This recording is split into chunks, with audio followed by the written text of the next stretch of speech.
বিসিবির বৈধতা নিয়ে গঠিত জাতীয় ক্রীড়া পরিষদের তদন্ত কমিটির কাছে নিজের মতামত জানিয়ে দিয়েছেন সভাপতি আমিনুল ইসলাম বুলবুল।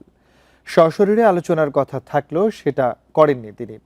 একটি চিঠিতে জানিয়ে দিয়েছেন নিজের মতামত। 5 সদস্যের কমিটির কাছে সশরীরে নিজেদের কথা জানিয়ে গেছেন সহসভাপতি ফারুক আহমেদ সহ বেশ কয়েকজন পরিচালক। 15 কর্মদিবসের মধ্যে রিপোর্ট জমা দেবে তদন্ত কমিটি। 5 এপ্রিলের পর জানা যাবে বিসিবির ভবিষ্যৎ। কমিটির চেয়ারম্যান এ.কে.এম. আসাদুজ্জামান জানান, কেউ আসুক আর না আসুক, নিয়ম মেনে তদন্তের পর রিপোর্ট যথাসময়ে জমা দেওয়া হবে। 200-র বেশি সার্ভিস ও ফিচারে লেনদেনের সব বিকাশ অ্যাপে সম্ভব।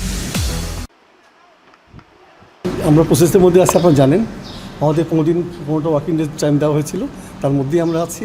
ইনশাআল্লাহ তার মধ্যে আমরা শেষ করব। আমাদের চলতেছে, শেষ করার পর রিপোর্ট আসলে আমরা জানাবো। এসছে আর টাইম এক্সটেনশনের ব্যাপারে যেটা বলা না টাইম এক্সটেন্ড না তো, টাইম কেন, টাইম মধ্যেই তো আমরা আছি।